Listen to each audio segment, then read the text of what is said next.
안녕하십니까. 바쁘신 와중에 AI 빅데이터 어디까지 활용해 봤니? 온라인 세미나에 참석해 주셔서 감사 인사드립니다. 저는 첫 번째 세션 발표를 맡게 된 위세하이텍 제품개발센터 AI 제품 개발 팀장 권지수입니다. 저는 오토ML이 AI 대중화에 어떤 도움이 되었는지, 그리고 저희 와이즈 프로핏 제품이 어떤 기능을 하기 때문에 AI 대중화에 도움이 될지 발표하도록 하겠습니다. 발표 순서는 오토ML에 대한 설명과 AI 대중화의 오토ML의 역할, 그리고 와이즈 프로핏이 어떤 특장점을 가지고 있는지 소개하고 마지막으로 제품 데모 시연을 진행하겠습니다. 먼저 오토ML이 무엇인지 알아보도록 하겠습니다. 오토ML이 무엇인지 알아보기 이전에 먼저 오토ML이 이루어지기 이전의 기본 기술부터 한번 알아보겠습니다. 가장 큰 개념은 인공지능으로 기계가 사람의 행동을 모방하기 위해 모든 기술을 뜻합니다. 인공지능에서 하위 개념인 머신러닝은 사람이 무언가 배우기 위해 책을 사서 공부하거나 유튜브를 보면서 공부하는 것처럼 컴퓨터가 무언가를 배우는 방법을 말합니다. 딥러닝은 머신러닝의 한 부분으로서 우리가 무엇을 배울 때 어떤 사람은 책을 통해서 배우기도 하지만 어떤 사람은 온라인 강의를 들어야 학습이 잘 되는 사람이 있는 것처럼 컴퓨터가 무엇을 배울 때의 방법론 중 한 가지로 가장 많이 사용되는 방법 중 하나입니다. 사람의 뇌에 신경망 같이 만든 다중신경망 알고리즘을 통칭하고 있습니다. 이제 머신러닝의 의미를 알았으니 어떤 과정으로 진행되는지 자세히 한번 알아보겠습니다. 인공지능이 데이터를 학습하기 위해서는 크게 4가지 프로세스로 진행됩니다. 먼저 데이터를 수집하고 불필요한 데이터를 제거하거나 필요한 데이터만 선택해서 변형하고 학습에 알맞게 데이터를 전처리합니다. 전처리를 하는 이유는 우리가 요점 정리된 자료를 보면 이해가 잘 되고 학습 시간이 단축되는 것처럼 인공지능도 데이터가 잘 정리되어 있어야 성능도 향상되고 학습 시간도 단축되게 됩니다. 그 다음 단계로는 전처리된 데이터를 활용해서 앞 슬라이드에 말한 것처럼 딥러닝이나 기타 다른 알고리즘에 적용하여 학습하게 되며 이것을 인공지능 모델을 만들었다고 합니다. 이후에 생성된 모델은 여러 평가지표를 가지고 잘 만들어진 모델인지 아닌지 판단하게 됩니다. 평가지표를 시험을 보고 난 후에 답안지를 가지고 채점하는 것처럼 모델의 성능을 평가한 성적표라고 할 수 있습니다. 마지막으로는 좋은 성능을 가진 모델을 만들었다면 실제 필요한 서비스나 시스템에 적용해서 인공지능 모델을 통해 예측값을 활용하며 이것을 인공지능 서비스라고 합니다. 또한 지속적으로 모델을 모니터링하고 성능이 계속 유지되는지 체크하고 성능이 안 나오면 추후 후속 조치를 할 수도 있게 됩니다. 이런 전체 과정을 머신러닝이라고 합니다.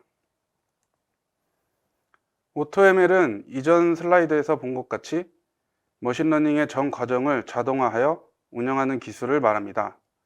데이터 전처리부터 모델을 배포하는 과정을 반복 실행하고 인공지능 모델이 스스로 데이터를 학습해 나갈 수 있도록 도와주는 도구라고 보시면 될 것 같습니다. 초중고등학교에서 공부하고 좋은 대학교에 진학하는 것처럼 인공지능도 지속적으로 새로운 데이터를 학습해야 좋은 성능을 가진 모델을 만들 수가 있습니다. 이러한 이유 때문에 오토ML 도구를 이용해서 지속적인 학습 시스템을 구축하여 인공지능 모델을 만들게 됩니다. 여기서 핵심은 비전문가도 오토ML을 사용할 수 있게 하는 기능입니다. 이런 오토ML 기술이 AI 대중화에서 어떤 역할을 했는지 한번 알아보겠습니다. 이 자료는 나라경제정보지에서 발췌한 자료로 AI 제품 서비스 이용 경험이 가장 많은 것은 번역기, 내비게이션, 챗봇 순으로 나타난 것을 볼 수 있습니다. 유튜브에서는 자막을 인공지능 모델을 통해 번역하게 되어 사용자에게 제공하고 또 많은 기업들이 챗봇을 통해서 고객을 응대하고 있습니다. 최근엔 인공지능 콜센터를 운영하여 간단한 업무에 한해서는 인공지능이 고객의 목소리를 인식하고 응대하고 복잡한 업무는 해당 업무에 맞는 직원에게 전달하는 방식으로 활용을 하고 있습니다. 또한 공공기관에서도 다양한 분야의 AI 도입을 추진하고 있습니다. 행정 서비스 관련 상담 서비스인 굿비를 비롯해 독거노인 안전관리나 말동무 로봇 등 다양한 AI 공공 서비스가 늘어나고 있는 추세입니다.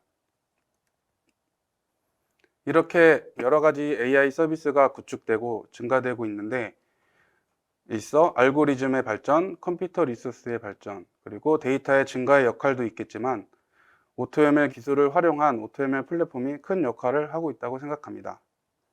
현재 보시는 화면은 AutoML 플랫폼의 구성도입니다. AutoML 플랫폼이 이전 슬라이드에서 얘기한 것 같이 머신러닝 프로세스를 기준으로 새로운 데이터를 수집하는 것과 서비스를 제공하는 부분이 하나로 연결돼서 환경을 구축하는 것을 말합니다. 여기저기 분산되어 있는 원천 데이터를 데이터베이스나 하독 같은 하나의 저장소의 데이터를 수집하여 인공지능에게 지속적으로 데이터를 제공합니다. 이렇게 저장된 데이터는 머신러닝 프로세스에 따라 최적의 성능을 낼 수 있는 알고리즘을 반복 학습을 통해 찾음으로써 최적의 모델을 만들게 됩니다. 목적에 맞게 만들어진 인공지능 모델은 예측 정비, 수질 예측 등 다양한 분야에 서비스 되어집니다. 이후 두 번째 세션에서 AI 활용에 대한 자세한 설명을 들으실 수 있습니다. 이와 같이 복잡한 과정을 통해서 인공지능에게 데이터를 지속적으로 학습하고 서비스까지 제공하는 환경을 만드는 것은 많은 인력과 컴퓨터 자원이 필요하게 됩니다. AutoML이 AI 대중화에 어떤 역할을 했는지 알아보고 나니 우리 회사에도 만약 한번 도입해볼까 라고 생각해 본다면 쉽지 않겠다는 생각이 먼저 들 거라고 생각됩니다. 대기업이나 자금이 여유로운 회사라면 인력을 충원하고 컴퓨터 자원을 구매해서 AutoML 플랫폼을 구축하면 되겠지만 부담스러운 것이 사실입니다. 대부분 보시는 화면과 같이 세 가지 측면에서 고려사항이 나타나다고 생각됩니다. 먼저 데이터 측면에서 학습에 용이한 양질의 데이터가 부족한 현실입니다. 또한 데이터가 많더라도 어떤 데이터가 의미 있는 데이터인지 판별하기 위해 데이터 전문가가 부족하고 이러한 데이터를 전처리하는 개발 인력이 필요로 하게 됩니다. 다음으론 모델 개발 측면에선 복잡한 코딩 기반의 모델 개발 환경을 구축해야 하며 데이터에 맞는 다양한 알고리즘을 적용하는 데 적지 않은 시간이 소요됩니다. 또한 만든 모델을 활용하고 지속적으로 서비스를 해야 하기 때문에 모델을 운영할 새로운 인력을 충원하거나 교육해야 하므로 인력이 필요하게 됩니다. 그리고 모델이 복잡할수록 경영층에게 설명하기 어려운 부분이 있습니다. 이러한 문제에 대한 해결책은 데이터를 수집하고 모델 개발 및 운영을 할 수 있는 솔루션을 이용하면 솔루션에서 제공되는 다양한 기능을 통해 문제를 해결하고 제공되는 AutoML 기반 환경에서 쉽게 데이터를 분석하고 모델을 운영할 수 있습니다. 다음으론 저희 와이즈프로펫이라는 AutoML 도구에 대해 설명하겠습니다. 와이즈프로펫은 AutoML 플랫폼으로서 GUI를 기반으로 인공지능 모델을 구축하고 만든 모델을 서비스할 수 있는 도구입니다. 2019년도에는 가트너에서도 소개되었던 제품으로 비전문가도 최대한 쉽게 모델을 만들고 사용할 수 있도록 UI가 구성되어 있습니다. 또한 지도학습, 비지도학습, 머신러닝 알고리즘 등 다양한 알고리즘을 지원하며 모델에 대한 설명을 차트를 통해 시각화하여 제공하고도 있으며 세 번째 세션에서 소개할 자사의 시각화 도구와도 연계되어 다양한 분석 방법을 제공합니다. 그리고 저희 회사는 DW 컨설팅부터 BI 시스템 구축 등 데이터 분야에서 사업해온 경력을 토대로 다양한 분야의 데이터 인사이트를 가지고 있는 데이터 분석가와 협업해서 양질의 데이터를 확보하며 이를 기반으로 AutoML 플랫폼을 구축할 수 있습니다. 간단히 회사에서 했던 산업별 레퍼런스를 몇 가지 소개해 드리겠습니다.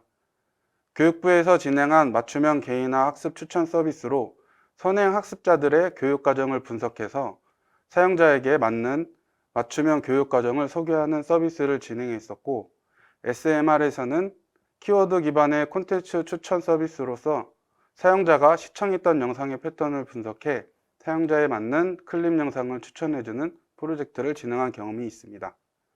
마지막으론 LG 넥서스1과 함께 군 무기 장비의 정비 시점과 부품 수요 예측하여 효율적인 정비와 유지보수 비용 감속을 목적으로 한 연구과제를 진행하였습니다.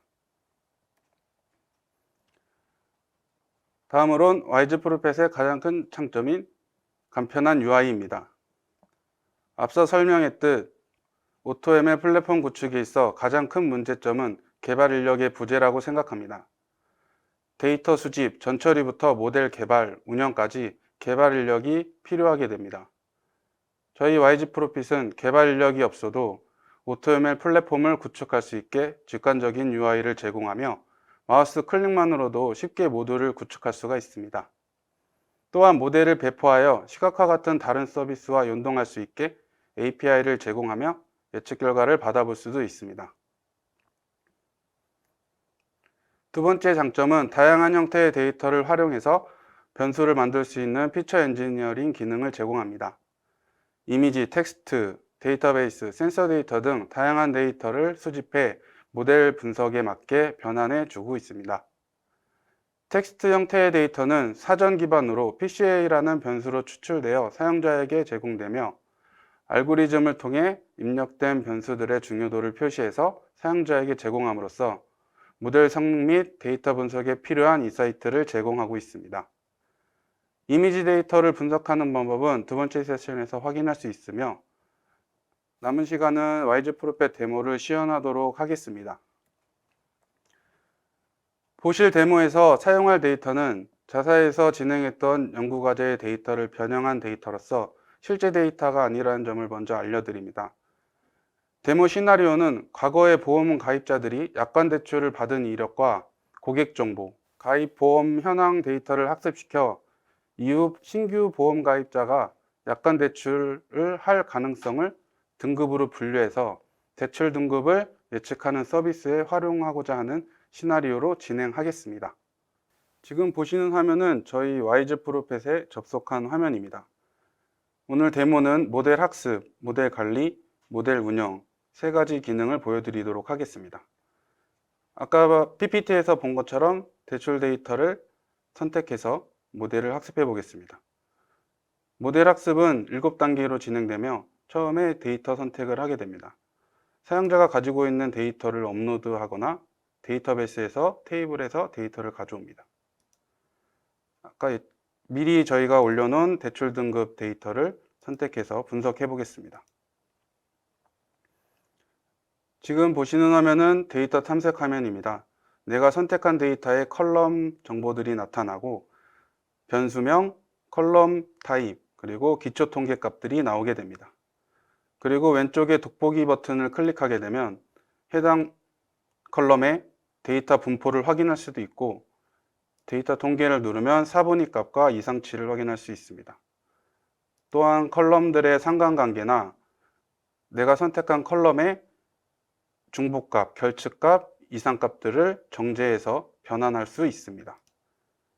저희가 예측할 데이터는 대출 등급이기 때문에 대출 등급을 목표 변수로 선택해야 되는데 등급은 분류 문제이기 때문에 넘버를 카테고리로 변환하겠습니다. 이렇게 변환을 하면 1등급, 2등급, 3등급, 4등급으로 데이터가 이루어진 것을 볼 수 있습니다. 그래서 해당 대출 등급을 목표 변수로 체크하고 다음 단계로 넘어가게 됩니다. 다음은 특징 선택으로 이 특징 선택에서 피처 엔지니어링이 진행됩니다. 그래서 내가 선택한 대출 등급에서 다른 변수들이 어떻게 중요할지 중요도를 수치화해서 나타나게 됩니다.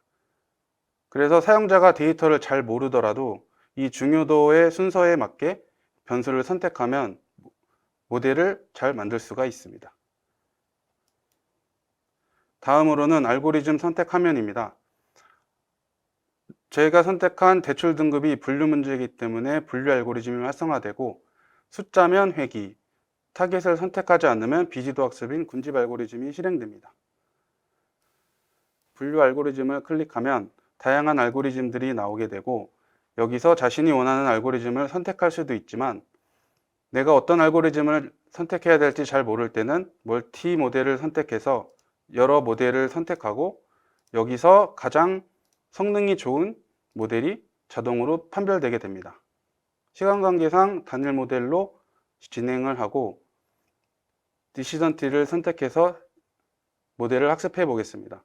디시전 트리를 선택하면 이 선택한 알고리즘의 하이퍼 파라미터를 설정할 수도 있고 내가 어떤 하이퍼 파라미터를 설정해야 될지 잘 모를 땐 최적화 버튼을 클릭하면 설정된 범위 안에서 최적의 값을 찾아주게 됩니다. 디시전 트리를 선택을 하게 되면 다음은 검증 데이터 비율 화면입니다. 이 검증 데이터 비율은 학습할 데이터와 평가 지표로 활용할 테스트 데이터의 비율을 선택할 수 있습니다. 보통 학습은 80%, 테스트 데이터는 20%로 많이 하기 때문에 20%로 비율을 설정해서 진행해 보겠습니다. 이제 실행을 하게 되면 모델이 실행되면서 대출 등급을 예측한 모델의 평가 지표들이 나오게 됩니다. 왼쪽에 보시는 차트는 컨퓨전 매트릭스로서 아래축은 예측, Y축은 실제 값으로 예측치인 대출 등급 1등급을 예측했을 때 실제로 1등급인 값, 그리고 대출 등급이 2등급으로 예측한 것 중에 실제로 대출 등급이 2등급인 것의 숫자들을 카운트한 차트로서 가운데 대각선이 색깔이 진할수록 모델이 잘 만들어졌구나 라고 단편적으로 한 번에 알 수 있게 되고 자세한 평가 지표는 오른쪽의 표를 참조합니다. 대출 등급별로 어떻게 예측이 되었는지 정밀도, 재현율 등의 지표, 평가 지표를 통해서 모델을 평가할 수 있습니다.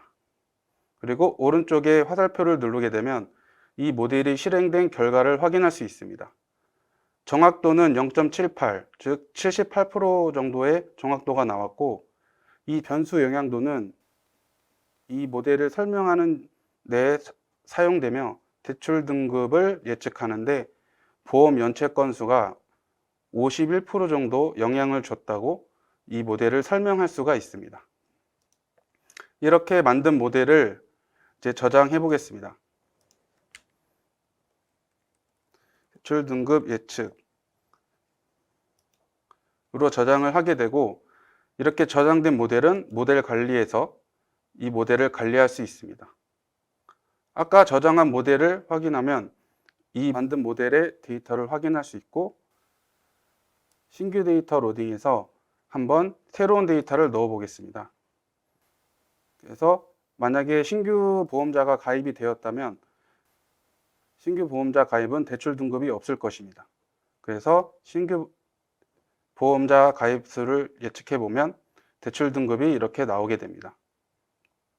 그리고 이 데이터는 요약되어 있기 때문에 모델 활용 버튼을 누르면 예측된 모델을 내려받을 수도 있고 그 다음에 데이터를 다운로드 받을 수도 있습니다.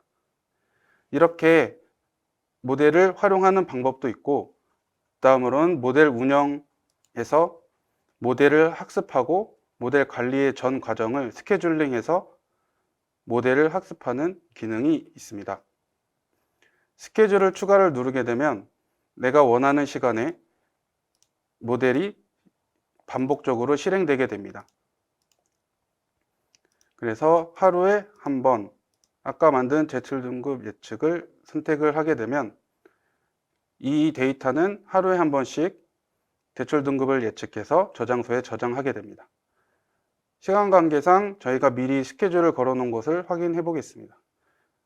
지금 보시면 대출 등급을 예측하는 분류 모델이 10월 어제부터 어제 8시부터 오늘 저녁 8시까지 실행된다고 나와 있습니다. 그래서 이 부분을 클릭해 보면 이렇게 시간별로 저희가 모델이 실행된 예측 결과를 저장해 놓고 있습니다. 스케줄에 등록된 실행 단위에 따라 로그가 기록되고 이 로그들은 클릭을 해보면 모델이 어떻게 예측했는지 결과를 볼 수 있습니다. 그리고 결과 다운로드 버튼을 누르면 이 모델의 결과를 API를 통해서 데이터를 다운받을 수도 있습니다. 이상으로 데모를 마치도록 하겠습니다. 이렇게 와이즈 프로핏은 AutoML의 전 과정을 GUI를 통해 최대한 사용자가 쉽게 최적의 모델을 구축하고 운영할 수 있도록 다양한 기능을 제공하고 있습니다. 이상으로 발표를 마치고 다음 세션에서는 AutoML 플랫폼으로 어떻게 AI 서비스를 구축하고 활용하였는지 발표를 하게 됩니다. 관심 있게 시청해 주시면 감사하겠습니다. 감사합니다.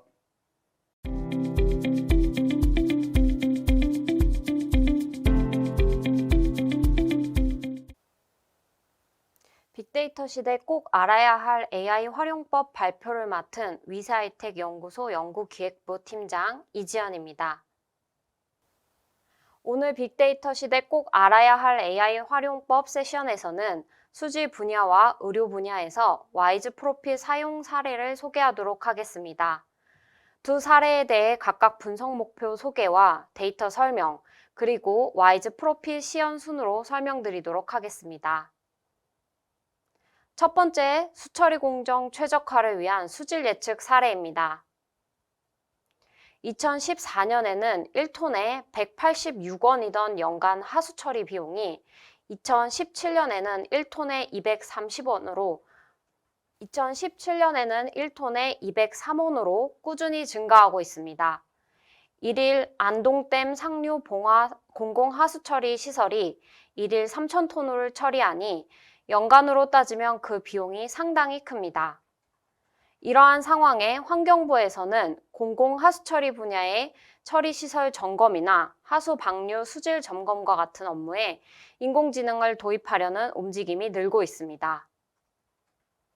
이러한 필요성에 따라 스마트 수처리 공정을 위한 AI 솔루션 개발 과제를 진행하였습니다. 기존에는 수처리 공정 운영 시 데이터 수집이나 활용이 미흡했고 데이터를 토대로 한 공장 자동화나 수질 예측 시스템이 미흡해 관리 운영 비용을 증가를 초래했습니다. 이를 해결하기 위해 세 가지 수질 예측 모델을 개발하였습니다. 실제 수처리 공정 후 방류가 가능한 수질 판정을 위해 산소 요구량과 인포화량, 질소 포화량이 중요하다고 생각합니다.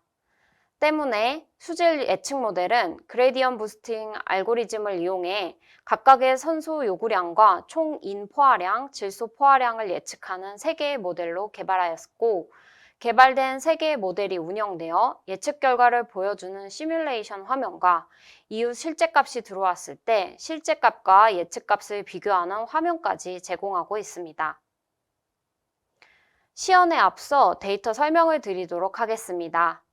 수직 예측 모델을 개발하는데 사용한 수질 성분 데이터는 15분마다 수집하였으며 대략 건수는 22만 건, 변수는 총 44건의 확보에 사용하였습니다. 44건의 변수 중에 각 모델마다 피처 엔지니어링을 통해 영향력이 높은 변수 위주로 변수를 선택했으며 발표 자료에는 모델 개발 시 사용했던 영향력이 높은 변수 5가지만을 기재했습니다. 또한 파란 변수는 각 모델의 타겟 변수입니다. 이렇게 화학적 산소 요구량 예측 모델, 총 인포화량 예측 모델, 총 질소 포화량 예측 모델 3개의 모델을 개발했습니다. 이제부터 수처리 공정 최적화를 위한 수질 예측을 와이즈 프로핏으로 시연하도록 하겠습니다. 리그레션 문제는 와이즈 프로핏 상에서 모델 학습 메뉴를 통해 구현됩니다. 정형 데이터의 경우 CSV, 엑셀, 텍스트 파일을 업로드 하실 수 있고 데이터베이스와 연동해 데이터를 가져오실 수도 있습니다. 수처리 공정 데이터는 정형 데이터이며 데이터베이스에 저장돼 있기 때문에 데이터베이스에 저장된 데이터를 불러드리도록 하겠습니다.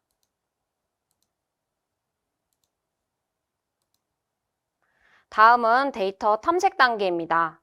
기능 소개부터 드리도록 하겠습니다. 데이터 탐색 부분에는 오른쪽 상단에 데이터셋 정보, 결측값, 중복값, 컬럼 수, 데이터 개수가 표시됩니다. 하단에는 변수 목록이 보여지고 변수명, 변수 타입, 사분위수를 확인할 수 있고 사용자가 직접 변수를 선택하거나 해제할 수도 있습니다. 또한 돋보기 모양에서는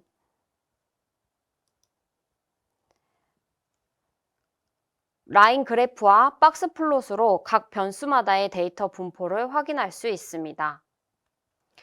또한 상관관계 그래프로 각 변수 간의 관계를 시각적으로 보실 수 있으며 마지막으로 혹 결집값이 있는 경우 그에 대한 처리도 설정할 수 있습니다.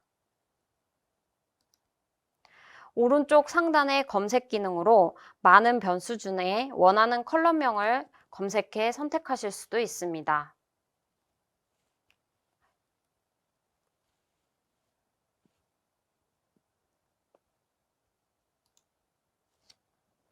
마지막으로 타겟 변수인 목표 변수를 클릭하셔서 사용하실 수도 있습니다. 타겟 변수는 하루 뒤에 화학적 산소 요구량인 COD, 총 임포화량인 TP, 총 질소 포화량인 TN 세 가지 중에 하나를 선택하며 시어는 화학적 산소 요구량으로 설정해 화학적 산소 요구량을 예측하는 모델로 학습해 보도록 하겠습니다.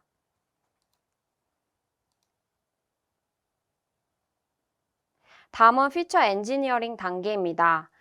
이 페이지에서 설정된 타겟 변수, 즉 화학적 산소 요구량을 예측하는데 가장 영향력을 미치는 변수를 분석해 순서대로 나열한 페이지입니다.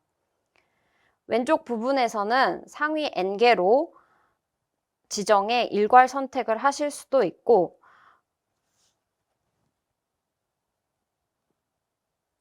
선택 버튼으로 중요도는 낮지만 분석가의 판단으로 분석에 사용할 수 있도록 개별 선택도 가능합니다.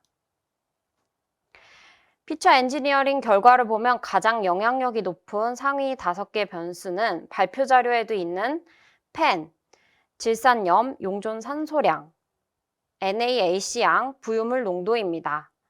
변수 중요도는 0과 1 사이 값으로 표현되며 총 합은 1입니다. 펜 변수의 중요도가 가장 중요한 변수로 두 번째인 질산염 대비 2배 차이 나는 것을 확인하실 수 있습니다. 또한 상위 5개 변수의 중요도 합이 0.5 이상으로 큰 비중을 차지함을 알 수 있습니다. 이번 시연에서는 상위 5개 변수만을 선택하도록 하겠습니다. 데이터 타겟 변수가 화학적 산소 요구량으로 넘버 타입을 갖기 때문에 자동으로 리그레션 모델이 활성화됩니다. 해당 화면에서는 5개의 알고리즘을 제공하고 있고 해당 과제에서는 그레디언트 부스팅 알고리즘을 가장 높은 성능을 보였습니다. 설정할 파라미터는 러닝 레이트, 맥스 스텝스, 서브 샘플이며 설정 값은 안내 메시지를 통해 자세한 내용을 보실 수 있습니다. 또한 최적화 버튼을 누르면 지정된 범위 내의 파라미터 조합대로 여러 번 학습이 실행되어 자동으로 최적의 모델을 생성합니다. 파라미터는 최적화 시켜보도록 하겠습니다. 트레인 데이터와 테스트 데이터 비율을 지정합니다. 데이터 수에 따라 차이가 있으나 보통은 8대2 또는 9대2를 선택합니다. 테스트 데이터를 전체에서 20% 사용한다는 의미는 8대2 비율로 트레인과 테스트 데이터를 스플릿한다는 의미가 됩니다. 학습을 진행해 보도록 하겠습니다. 오늘은 학습 시연을 위해 준비된 것으로 성능치보다는 기능적인 면에 주목해 주시기 바랍니다. 학습 결과에 대한 성능 지표 5개를 제공하며 스코어 값은 높을수록 MSE, RMSE, MAPE 값은 실제 예측값과 실제 값의 차이를 계산한 것으로 낮을수록 좋습니다. 오른편 화살표를 클릭해 보시면 분석 로그도 확인하실 수 있습니다. 분석 로그에는 앞서 설정한 값들의 요약본이라 할 수 있습니다. 알고리즘, 정확도, 데이터셋, 목표 변수, 설정한 파라미터 값과 변수 영향도를 보여주는 차트 값으로 구성되어 있습니다. 앞서 파라미터는 최적화하도록 설정되었으며 최적의 파라미터 값은 이곳에 표시됩니다. 다음으로 시뮬레이션 화면을 보시겠습니다.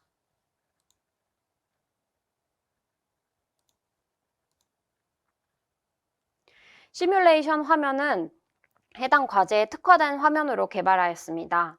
산소량, 인포화량, 질포화량으로 각각의 모델로 다음날 방류수 값을 예측하는 화면입니다. 왼쪽에는 실제 하수 처리 과정을 도식화한 이미지이고 오른쪽에는 오늘의 실제 유입수 그리고 예측 방류수가 보이는 화면이 있습니다.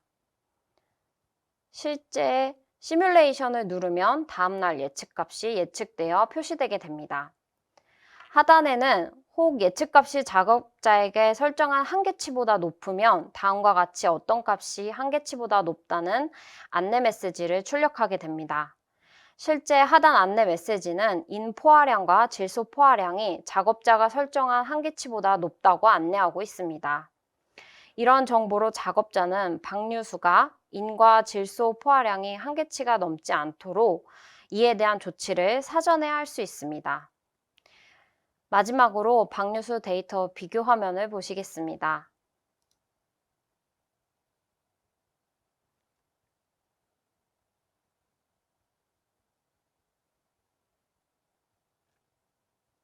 이 화면에서는 3개의 차트는 왼쪽부터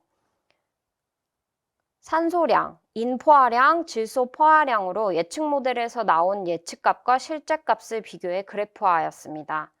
두 값이 실제로도 차이가 크지 않은 것을 확인할 수 있으며 모두 작업자가 설정한 한계치 이하로 방류가 가능한 상태를 잘 표현하고 있습니다. 다시 발표 자료로 돌아가도록 하겠습니다. 이런 과정을 통해 최종 결과물로서 수질 예측 모델 3건, 화면 2건을 제공했습니다. 이렇게 개발된 화면을 통해 하루 전에 수처리 방류수와 수질을 예측하게 됨으로써 기존 인력의 경험에 의존했던 업무를 신규 인력도 처리할 수 있게 되어 일자리 창출 효과와 불필요하게 과한 운영을 방지해 운영 비용 절감 효과가 있었습니다. 두 번째로 태아 심박동 모니터링 이미지에서의 태아 이상 시점 검출입니다. 대한민국의 출산율이 해마다 최저를 기록하고 있는 가운데 임신 28주 이상, 생후 7일 미만의 사망자 수는 1000명 중에 3명으로 집계되고 있습니다. 태아 심박동 모니터링 검사는 분만 전 감시에 해당하는 의료 행위로서 분만 기간 동안 산모의 자궁 수축 변화 양상과 태아의 심음 등을 모니터링하고 산모의 이상 진통이나 기타 이상을 관찰할 수 있는 필수 검사입니다. 태아 심박동 모니터링 검사는 1970년대 도입되어 거의 모든 산부인과에서 태아의 건강을 평가하는 데 사용하고 있습니다. 태아 신생아 데이터를 활용한 인공지능 시스템 개발 과제에서는 태아의 상태를 조기에 파악하는 모델을 개발을 목표로 합니다. 현재까지는 태아 심박 데이터와 인공지능 기술을 결합한 시스템이 미흡하고 의료 현장에서는 태아 심박 모니터링 데이터 전담 의료진 수가 부족한 실정입니다. 이러한 문제를 해결하기 위해 해당 과제에서는 태아 심박동 모니터링 이미지를 이용해 이상 시점 검출 및 태아 상태를 분류하는 2가지 모델을 개발합니다. 그 중에서도 태아 이상 시점 검출 모델은 태아 심박동 모니터링 이미지에서 이상 조짐을 보이는 시점을 검출하는 오브젝트 디텍션 모델입니다. 이상 시점이 검출되는 경우 태아의 상태가 정상인지 이상인지 판별하는 중요한 변수로도 사용하게 됩니다. 이번 세션에서는 태아 이상 시점 검출 모델에 대해서만 설명드리도록 하겠습니다. 태아 심박동 모니터링 데이터는 왼쪽 이미지와 같습니다. 전문의의 판단으로 5분 단위로 세세하게 관찰하였을 때 이상이 있는 부분을 바운딩 박스화하게 됩니다. 학습에는 원본 이미지와 바운딩 박스 좌표값을 라벨 값으로 사용하게 됩니다. 바운딩 박스 좌표값에는 박스의 왼쪽 하단 좌표, 오른쪽 상단 꼭지점 좌표, 이미지의 총 넓이와 높이를 포함합니다. 다음으로 태아 심박동 모니터링 이미지에서의 이상 시점 검출을 목표로 시연하도록 하겠습니다. 오브젝트 디텍션 문제는 와이즈 프로필상에서 비정형 모델 학습 개체 인식 메뉴를 통해 구현합니다. 준비된 예제 데이터를 업로드해 보겠습니다.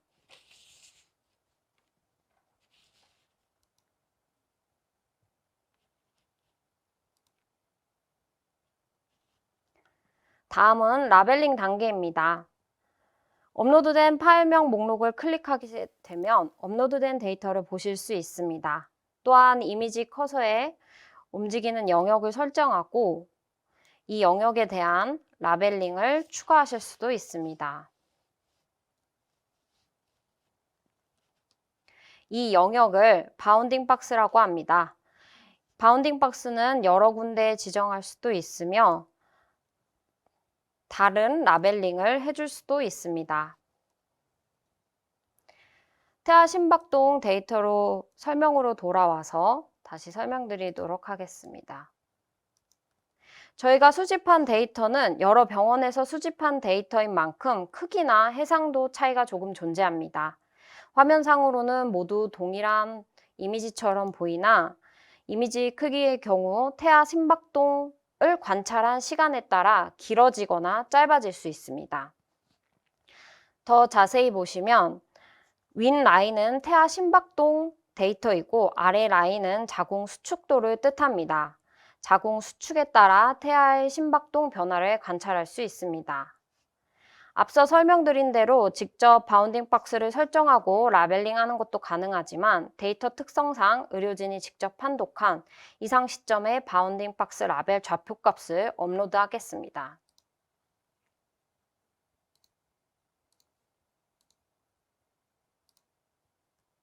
업로드하게 되면 자동으로 바운딩 박스가 처리되는 것을 보실 수 있습니다. CSV 파일에는 발표 자료에서 설명드린 것처럼 이미지 파일명, 박스 왼쪽부터 하단 꼭지점 좌표, 오른쪽 상단 좌표, 그 다음에 이미지 가로, 세로, 라벨링 값이 포함되어 있습니다. 경우에 따라 보시는 것처럼 바운딩 박스가 여러 개일 수도 있습니다. 이는 5분 단위로 이미지를 관찰했을 때 문제가 있는 심박동 구간이 3군데이고 이렇게 바운딩 박스가 여러 개라는 것은 그만큼 태아의 상태가 좋지 않음을 의미합니다.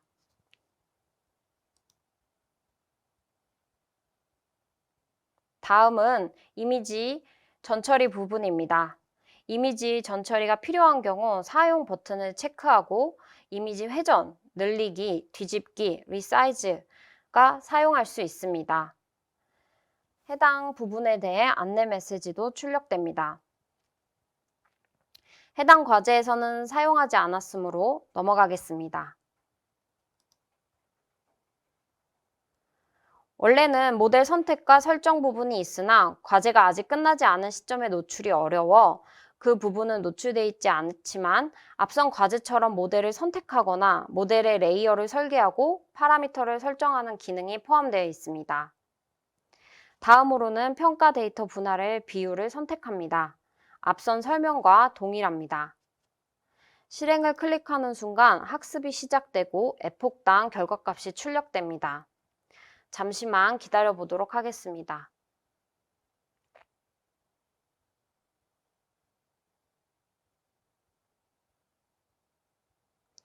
로스 값은 줄어들수록 어큐러시 값은 높을수록 좋은 모델을 기대할 수 있습니다. 학습이 완료되면 모델을 저장하거나 예측 결과를 다운받으실 수 있습니다. 시간 관계상 이 부분은 넘어가고 미리 전체 데이터로 학습된 모델로 예측하는 화면을 보여드리도록 하겠습니다.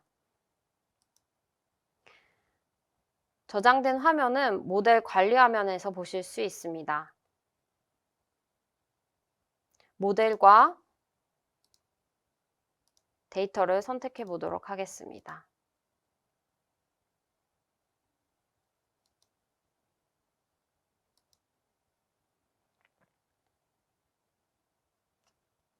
이렇게 태아 심박동 모니터링에서 상태가 문제로 의심되는 영역이 바운딩 박스화된 것을 보실 수 있습니다. 자세한 내용은 PPT로 돌아가 다시 설명하도록 하겠습니다.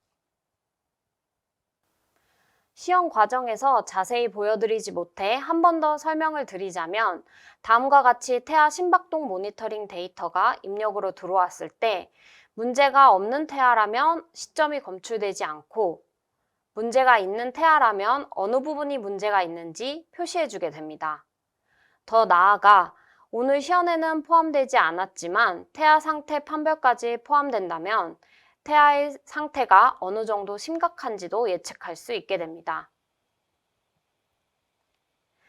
이러한 결과로서 이렇게 개발된 모델을 통해 자동으로 태아에게 문제가 있는 경우 태아의 심박동 이미지에서 빠르게 태아의 건강 상태를 판단하여 의료진의 판단을 보좌할 수 있게 됩니다. 또한 빠른 조기 진단으로 의료적 피해 최소화와 고위험군을 위한 서비스 기반 마련에 기여할 수 있을 것이라 기대합니다. 이번 세션을 통해 와이즈 프로핏에서 정형 데이터인 수질 데이터와 비정형인 이미지 데이터를 가지고 리그레션 모델, 오브젝트 디텍션 모델을 생성하고 활용하는 사례를 소개해드렸습니다.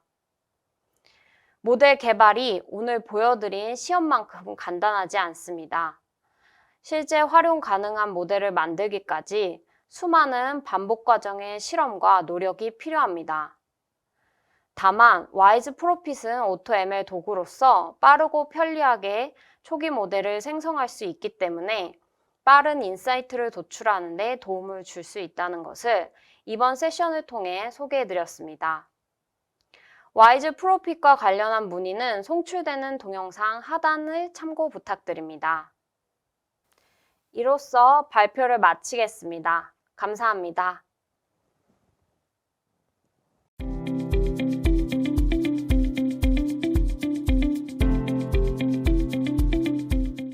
안녕하십니까.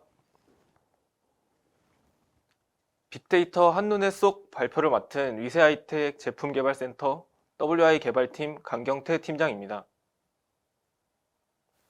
이번 세션의 목차로는 데이터 시각화란 무엇인가에 대해 설명하는 시간을 가지고 데이터 시각화의 필요성에 대해 간단한 예시를 보여드리며 설명해 드리겠습니다. 그 다음 저희 위세하이텍에서 개발한 BI 솔루션인 와이즈 인텔리전스에 대해 소개해 드리고 와이즈 인텔리전스에서는 어떤 방식으로 시각화를 사용하는지 시연을 통해 보여드리도록 하겠습니다. 첫 번째, 데이터 시각화란 무엇인가에 대해 알아보겠습니다. 데이터 시각화란 데이터를 그림이나 그래픽 형식으로 표현하는 것입니다. 자세히는 광범위하게 분산된 많은 양의 자료를 분석해 한눈에 볼 수 있도록 도표나 차트 등으로 정리하는 것을 말합니다. 유명한 데이터 시각화 예시로 좀 더 이해하기 쉽도록 설명드리겠습니다. 보이시는 시각화는 로즈 다이어그램으로 19세기 영국의 간호사 나이팅게일이 제작한 것입니다. 붉은색은 부상으로 인한 사망자 수를, 파란색은 위생 환경 때문에, 검정색은 그 외의 이유로 사망한 병사의 수를 나타내고 있습니다. 그런 데이터를 로즈 다이어그램이라는 시각화로 표현하여 한눈에 봐도 부상이나 그 외의 이유보다는 열악한 위생 환경 때문에 사망하는 병사가 더 많다는 사실을 이용해 정부를 설득하는 데 활용했습니다. 끝내 나이팅게일은 영국의 지원을 받아내고 부상자의 사망률을 40%대에서 2%까지 줄이는 기적을 보여줍니다. 아직도 많은 곳에서 활용되는 좋은 예시로 데이터 시각화를 이용해 다량의 사망자 데이터에서 인사이트를 발견하고 사망률을 낮추는 해결까지 이루어졌다고 볼 수 있습니다. 두 번째로는 1854년에 존 스노우에 의해 제작된 지도 시각화입니다.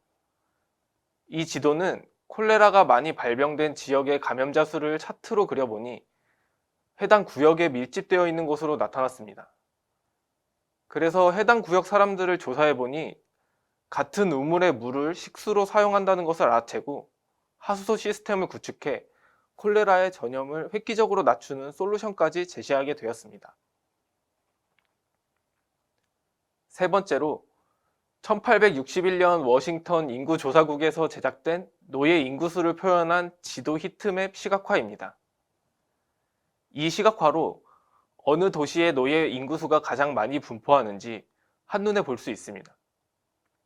에이브러햄 링컨 대통령은 이 지도를 통해 얻은 인사이트로 노예 인구가 많은 도시부터 노예를 해방할 군대를 배치함으로써 그 이후에 노예 해방 선언문을 낭독할 때까지 많은 이득을 취했습니다. 앞서 말씀드린 세 가지 시각화 모두 150년 이상 된 예시들입니다. 그 오래전부터 시각화의 중요성은 강조되어 왔고, 지금 현재는 그때에 비해 데이터 양이 상상할 수 없을 만큼 많아진 만큼 시각화가 얼마나 필요하고 중요한지 알고 계실 것이라고 생각합니다.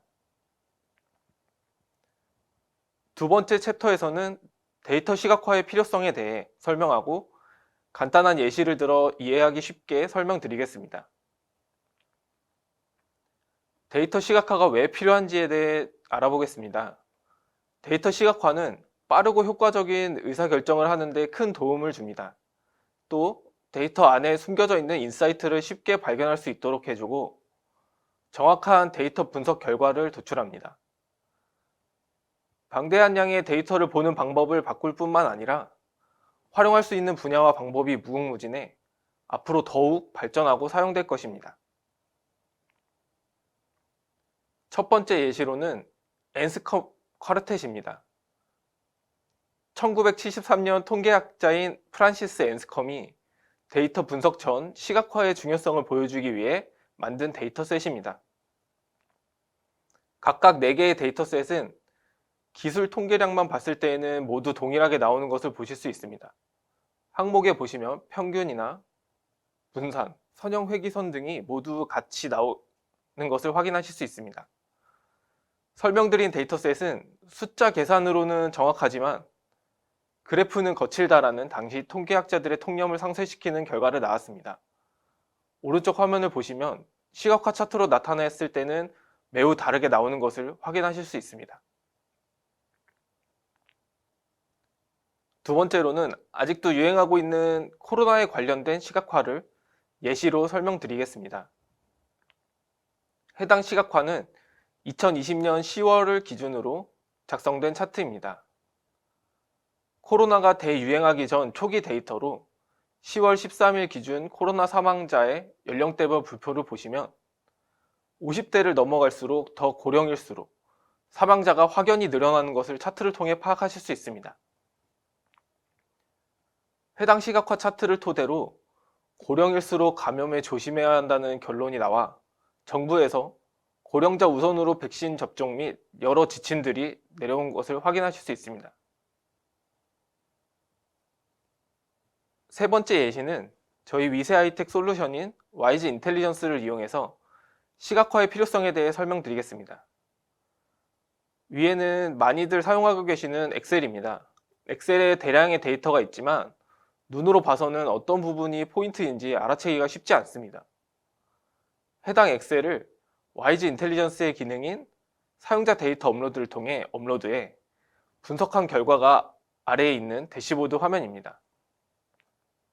여러 가지 시각화를 활용해 데이터에서 인사이트를 쉽게 발견할 수 있도록 도와주고 결론까지 도출할 수 있게 해주는 것이 시각화가 가지고 있는 힘이라고 생각합니다. 세 번째 챕터에서는 저희 위세 하이텍에서 자체 개발한 BI 솔루션인 YG 인텔리전스에 대해 소개해드리도록 하겠습니다. YG 인텔리전스는 빅데이터를 세부적으로 탐색하는 다차원 분석 시각화 도구입니다. 1999년에 출시하였고 2018년도에는 GS 1등급 인증을 받고 국내 최초로 클라우드 서비스를 시작해 2019년 조달청 나라장터 쇼핑몰에 등록되었습니다. 직관적인 비즈니스 분석, 그리고 일반 사용자부터 경영진, 고급 분석가까지 효과적인 의사결정을 하는 데 도움을 줍니다. 웹 기반으로 개발되어 다양한 플랫폼과 DBMS 및 서버 환경을 지원합니다. 대용량 분석에 특화되어 우수한 성능을 보유하고 있고 직관적인 사용법으로 사용자 교육을 최소화했습니다. 다음으로는 YG 인텔리전스의 특장점입니다. YG 인텔리전스의 주요 보고서 형태는 차트, 고급 시각화 등 이미지 중심의 대시보드, 정형 보고서인 오피스 프로그램 형태의 웹 엑셀 보고서, 다차원 비정형 분석이 가능한 비정형 보고서, 시각화 분석과 고급 통계 분석 등으로 구성되어 있습니다. 고급 통계 분석은 상관, 회기, 시계열 등 20여 종의 고급 통계 분석을 제공하고 있고, 앞에서 설명드린 와이즈 프로핏과 연동하여 프로핏에 있는 모델로 분석한 결과를 인텔리전스에서 시각화하여 보실 수 있습니다. 주요 기능에 대해 설명드리겠습니다. 첫 번째로 비정형 보고서입니다. 비정형 보고서는 다양한 속성별 세분화 조건을 클릭과 드래그 앤 드랍으로 손쉬운 분석 체계 지원이 가능합니다. 드릴다운, 피버팅, 필터링, 정렬 기능, 사용자 정의 분석 등 다양한 분석 기능을 지원합니다. 또한 세분화 분석, 추이 분석, 상하이 분석, 교차 분석 등 다양한 고급 분석 기능까지 지원합니다. 두 번째로는 정형 보고서입니다. 기존의 시스템은 업무 담당자가 정보부서 담당자에게 데이터를 요청하고 정보부서 담당자는 데이터를 취합하여 업무 담당자에게 데이터를 전송하면 업무 담당자는 그것을 가지고 보고서를 작성하고 올립니다.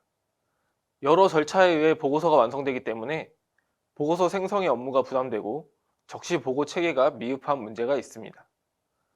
이것을 해결하기 위해 사용자 친화적인 오피스 프로그램 형태의 보고서를 제공하고 사용자가 실제 이용하는 업무 보고서를 활용하여 정형 보고서를 생성하고 자동화합니다. 또한 엑셀 설치 없이 엑셀과 비슷한 보고서 기능을 제공합니다. 세 번째로 대시보드는 성과 실적을 다양한 관점으로 분석하여 비즈니스 통찰력을 증대시킵니다. 파이, 맵, 게이지 등 다양한 시각화 차트를 이용한 직관적인 화면이며 트래킹 분석, 상세 데이터 조회 등 다양한 상세 분석 기능을 제공합니다. 시각화 도구로서 다양한 시각화 차트 50여 종을 지원하고 별도의 코딩 없이 시각화 차트를 구현할 수 있어 직관적이고 드래그 앤 드랍 방식으로 데이터 항목을 매핑하여 즉시 시각화 차트로 구현합니다. D3JS 라이브러리를 제공하며 다양한 시각화 아이템 구현이 가능합니다.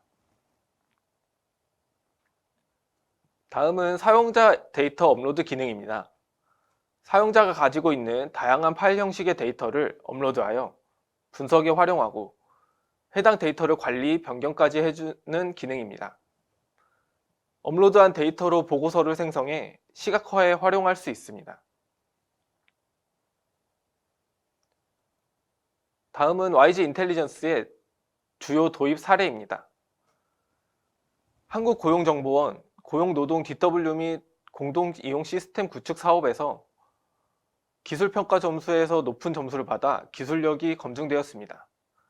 기존에 사용하던 MSTR을 성공적으로 윈백한 사례입니다. 또한 해양수산부의 맞춤형 수산정보 통합 시스템과 한국교육학술정보원의 차세대 교육정보 통계 시스템에서도 높은 기술평가 점수를 받아 와이즈 인텔리전스가 도입되었습니다. 이 밖에 300여 개 이상의 공공, 금융, 제조, 유통 서비스 등 다양한 분야에 도입된 제품입니다. 나라장터 디지털 서비스몰에서도 위세 아이텍을 검색하시면 와이즈 올랩이라는 이름으로 구매하실 수 있습니다.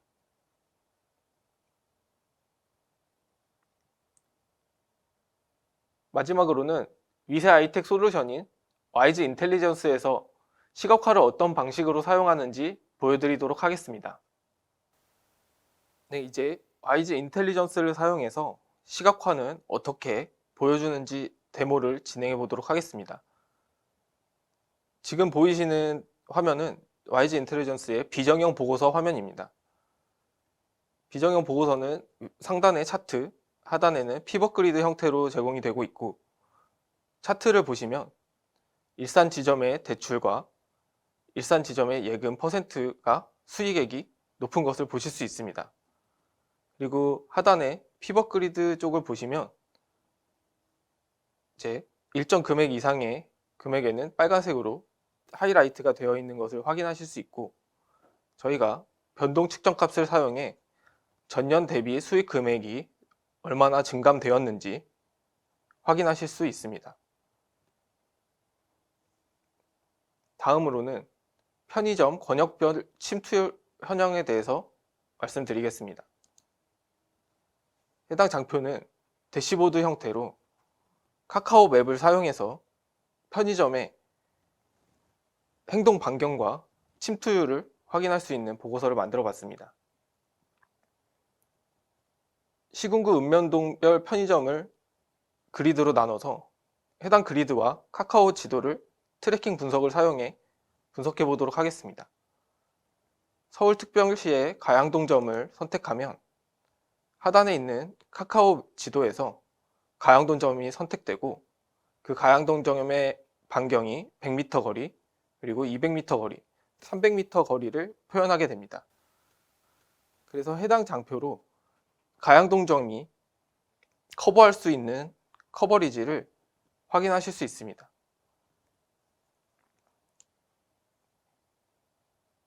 다음으로는 마트 온오프 라인별 상세 매출 분석에 대해서 설명드리도록 하겠습니다.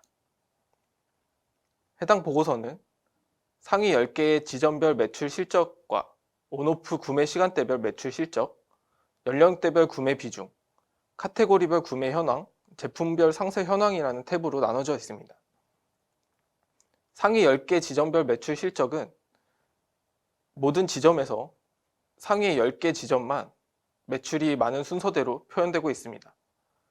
그래서 가장 매출이 많은 춘천 우두점은 제일 첫 번째로 나오고 있고 강조되어 있습니다. 그리고 온오프 구매 시간대별 매출 실적은 이제 마트의 온오프 라인별 매출이 얼마나 시간대별로 증감되고 있는지를 나타내고 있습니다. 그래서 그래프를 보시면 판단할 수 있는 것이 6시 이후에는 온라인보다 오프라인 판매량이 많아지는 것을 확인할 수 있습니다.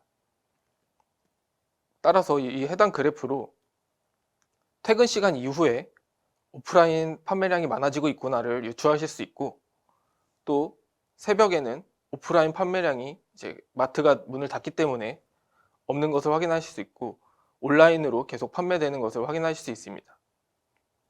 그리고 연령대별 구매 비중을 보면 10대, 70대, 60대보다는 20대, 30대, 40대, 50대의 구매 비중이 훨씬 높은 것을 확인하실 수 있습니다. 그래서 해당 차트로 10대, 60대, 70대의 판매를 맞추는 것보다는 이제 다른 연령대에 맞는 상품들을 준비하는 것이 매출에 더 영향이 클 것이라는 결론을 유추할 수 있습니다. 다음은 홈쇼핑 주문 반품 취소 현황의 보고서를 보시겠습니다. 해당 보고서는 엑셀 보고서 형태로 만들어진 보고서이며 지역별 순 주문 건수, 그리고 성별별 주문 반품 취소 현황, 연령대별 순 주문 건수의 차트와 그 해당하는 데이터를 그리드 형식으로 표현한 엑셀 보고서입니다. 그래서 해당 보고서에서는 이제 성별별로 여성과 남성의 어떤 성별이 주문이나 반품, 취소를 더 많이 하는가를 판단하실 수 있고, 연령대별로 어떤 연령대가 홈쇼핑에 주문을 많이 하는지, 또 지역별로 순 주문 건수가 어느 지역이 많은지를 판단하실 수 있습니다. 그리고 위에 필터를 통해서 해당 템플릿은 변하지 않고 조회를 했을 경우 주문 연월에 따라 조회 기간이 바뀌면서 안에 있는 데이터가 바뀌는 것을 확인하실 수 있습니다. 따라서 이 엑셀 보고서 템플릿을 가지고 이제 연월이 바뀔 때마다 그 연월로 조회하셔서 다운로드 받으시면 해당 템플릿이 그대로 다운로드 받아져 템플릿 그대로 보고서로 활용하실 수 있습니다. 이상으로 YG 인텔리전스의 데모 시연을 마치도록 하겠습니다. 다음 세션에서는 데이터 기반의 의사결정 사례에 대해서 설명해 드리겠습니다. 감사합니다.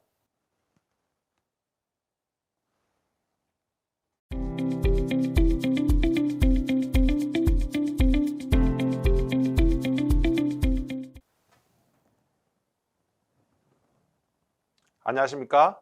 네 번째 세션을 맡은 위세하이텍 빅데이터 사업본부의 박준현 수석입니다.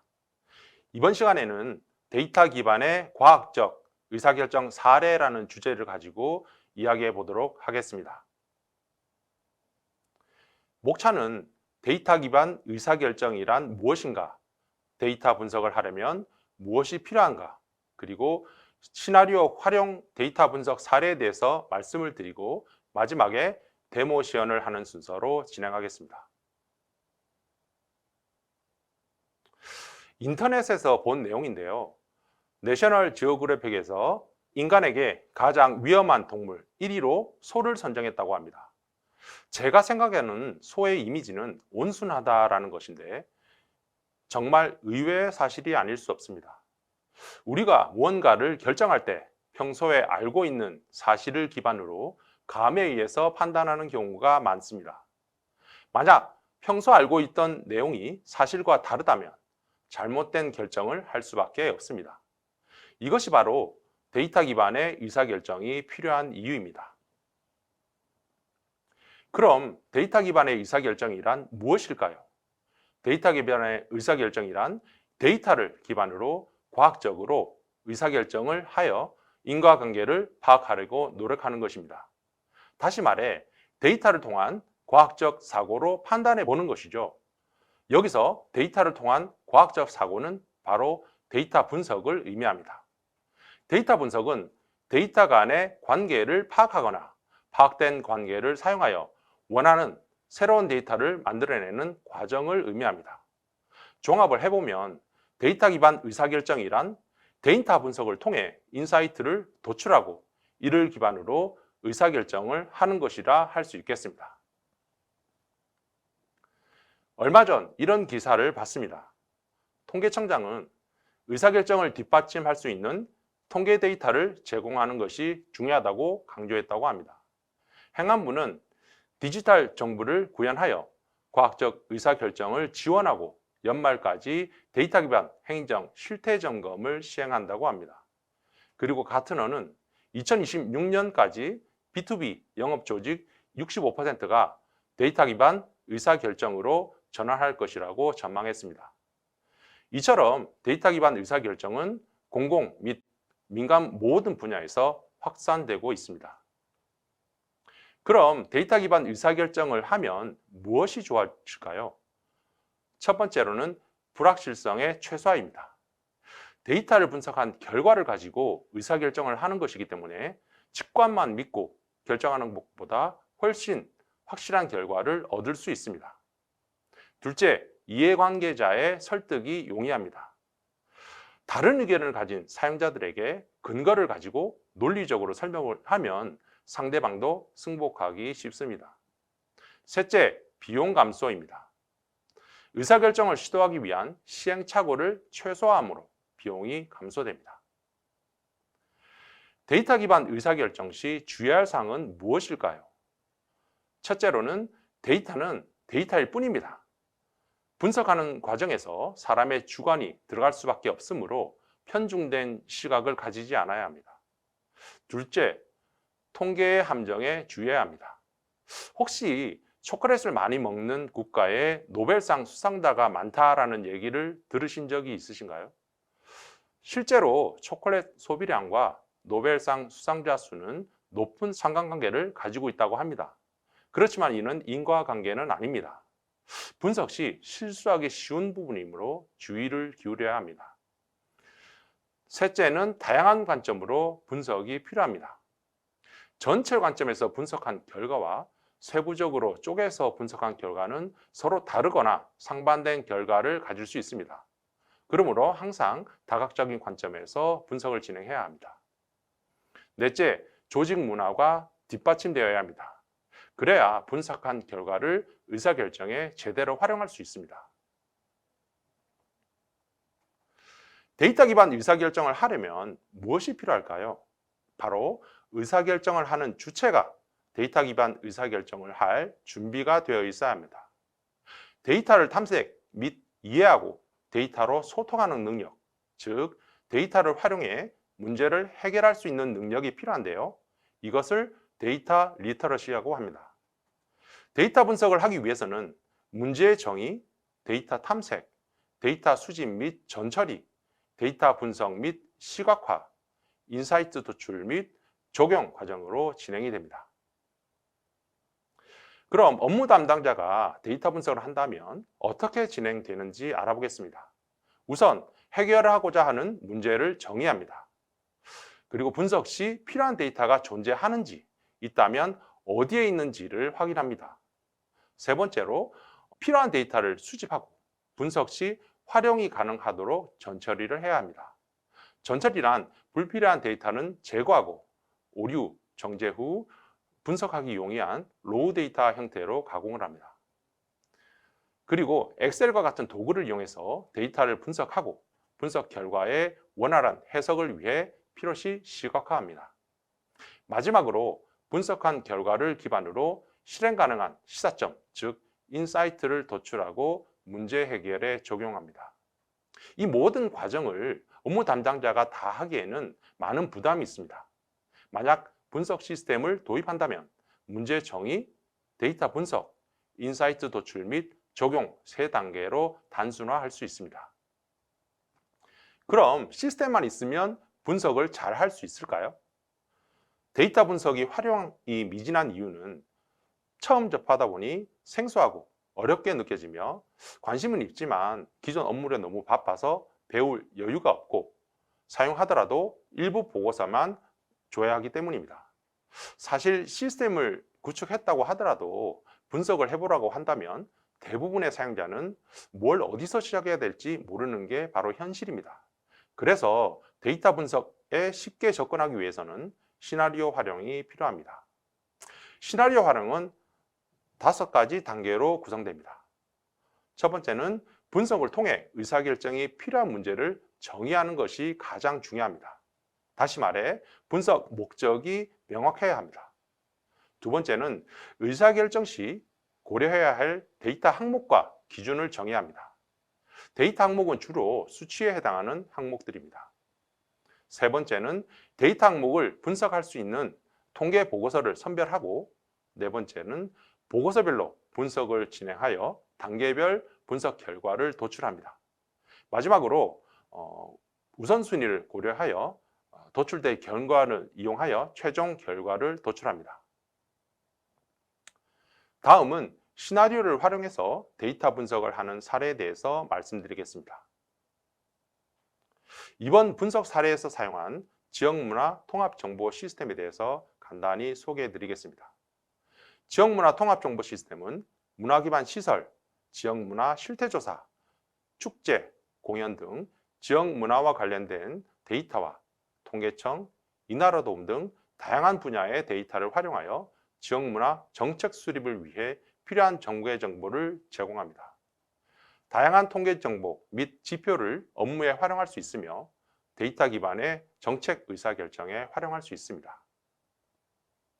시나리오 활용 데이터 분석 사례입니다. 우선 분석을 통해 의사결정이 필요한 문제를 정의합니다. 이번 사례에서는 강원도 지역에 신규 도서관을 건립하려고 하는데 어느 지역이 좋을까 결정하는 것입니다. 도서관 건립 지역 결정을 위해 고려해야 하는 데이터 항목과 기준을 정해야 합니다. 도서관 수, 그리고 이용자 수, 인구 수, 이 3가지를 데이터 항목으로 선택했습니다. 도서관 수는 지역별 인구 차이를 감안하여 100만 명당 도서관 수로 정하고 도서관 수가 적은 지역을 기준으로 합니다. 이용자 수는 지역별 도서관 수 차이를 감안하여 도서관 1개관당 이용자 수로 정하고 이용자 수가 많은 지역을 기준으로 합니다. 인구 수는 인구 증감률로 정하고 증감률이 높은 지역을 기준으로 합니다. 정의는 데이터를 잘 분석할 수 있는 통계 보고서를 선택합니다. 분석 시스템을 구축했다면 이미 많은 보고서가 만들어져 있습니다. 그 중에서 어떤 보고서를 이용을 하면 정의된 데이터 항목을 잘 파악할 수 있는지 기준으로 보고서를 선정합니다. 첫 번째로는 도서관 보유 자원 이용 현황 보고서로 100만 명당 도서관 수 그리고 1개관당 이용자 수를 분석을 하고, 두 번째로 연도별 인구 추이 보고서로 인구 증감률을 분석합니다. 보고서별로 분석을 진행하여 단계별 결과를 도출합니다. 1단계에서 인구 대비 도서관 수를 분석합니다. 원주시, 강릉시, 동해시 순으로 100만 명당 도서관 수가 적은 지역임을 확인할 수 있습니다. 2단계에서 도서관 수 대비 이용자 수를 분석합니다. 원주시, 속초시, 동해시 순으로 도서관 1개관당 이용자 수가 많은 지역임을 확인할 수 있습니다. 3단계에서 인구 증감률을 분석합니다. 최근 4개년간 원주시, 춘천시의 경우 지속적으로 인구 유입이 발생하고 있음을 확인할 수 있습니다. 마지막으로 최종 분석 결과를 도출합니다. 단계별 분석 결과를 통해 종합적으로 판단 시 100만 명당 도서관 수가 가장 적고 1개관당 이용자 수가 가장 많으며 지속적으로 인구가 유입되고 있는 원주시가 후보지로 타당성이 높을 것으로 판단된다는 결론을 얻을 수 있습니다. 다음은 실제 화면을 이용하여 데모 시연을 하겠습니다. 시나리오 활용 방안에서 데이터 분석 항목으로 정의된 도서관 수, 이용자 수, 인구 증감에 대해서 분석해 보겠습니다. 먼저 도서관 보유 자원 이용 현황 보고서로 도서관과 이용자 수를 분석합니다. 기존 보고서에서 불필요한 항목을 제외해도 무방하나 초기화한 후 필요한 항목만 추가하겠습니다. 인구수와 도서관 수, 그리고 100만 명당 도서관 수를 추가합니다.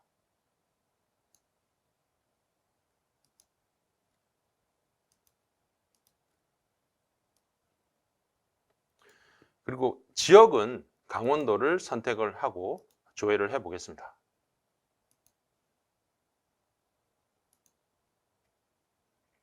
원활한 해석을 위해 시각화를 하겠습니다. 100만 명당 도서관 수를 선 그래프로 변경을 하고 이중축을 설정합니다. 그리고 시도 범위로 되어 있는 차트를 시군구 기준으로 확장합니다. 도서관 수와 100만 명당 도서관 수를 비교를 해서 확인할 수 있습니다.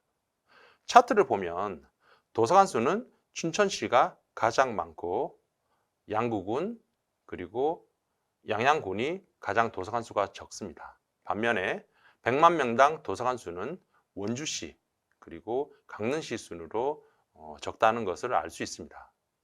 100만 명당 도서관 수를 정렬을 하면 많은 시군구가 어딘지 그리고 적은 시군구가 어딘지를 쉽게 파악할 수 있습니다. 이 자료는 개인 영역으로 저장할 수 있습니다. 보고서명을 1단계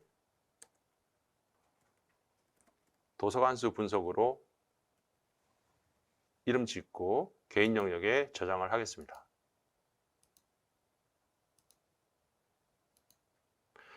저장된 보고서는 메뉴 폴더의 개인 분석 부분에서 확인하실 수 있습니다. 이어서 이용자 수에 대한 분석을 추가로 진행하겠습니다. 이용 현황에서 이용자 수와 1개관당 이용자 수를 추가합니다. 그리고 도서관 수와 100만 명당 도서관 수는 제외하겠습니다.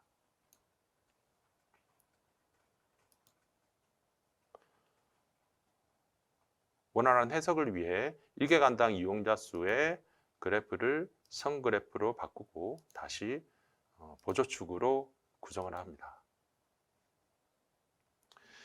1개간당 이용자 수를 정렬을 해보면 원주시가 도서관 이용자 수도 가장 많고 1개간당 이용자 수도 가장 많다는 것을 알 수 있습니다. 분석학 결과는 다시 개인 영역으로 저장하겠습니다.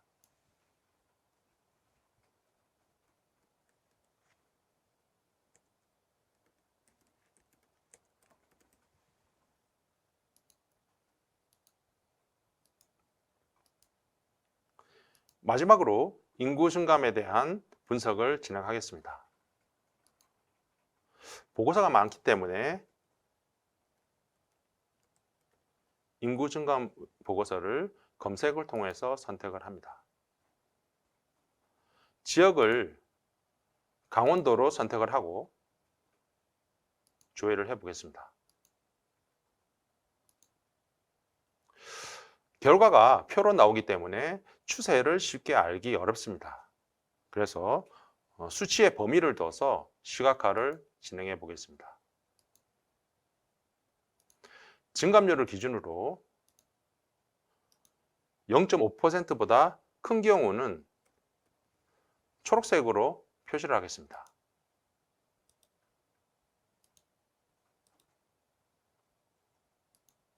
그리고 증감률이 마이너스 0.5%보다 작은 경우는 빨간색으로 표시를 합니다. 이렇게 확인을 해 보시면 강원도 지역 내에서 다른 대부분의 도시들은 인구가 감소하고 있음을 알 수 있습니다. 그런데 원주시와 춘천시는 인구가 점점 증가하는 추세임을 알 수 있습니다. 이 세 가지 분석을 통해서 도서관 수 분석과 이용자 수 분석, 그리고 인구 증감에 대한 분석을 통해 원주시가 도서관 건립을 위한 후보 지역으로 타당성이 높은 것을 확인할 수 있습니다. 개인 영역에 저장되어 있는 보고서들은 향후에 다른 지역에 대한 분석이 필요한 경우에 쉽게 이용할 수 있습니다. 이것으로 데모 시연을 마치겠습니다. 실제로 도서관을 짓는 경우에 고려해야 할 부분들이 훨씬 더 많을 거라고 생각됩니다. 도서관 수도 단순히 많고 적음이 아니라 규모를 고려를 해서 좀 더 세부적으로 판단을 해야 합니다. 하지만 시스템의 도움을 받고 시스템 시나리오 활용을 하면 업무 담당자분들도 좀 더 쉽게 데이터 분석을 활용할 수 있을 것으로 생각됩니다. 그럼 이것으로 발표를 마치겠습니다. 혹시 궁금한 사항이 있으신 경우 댓글로 남겨주시기 바랍니다. 경청해 주셔서 감사합니다.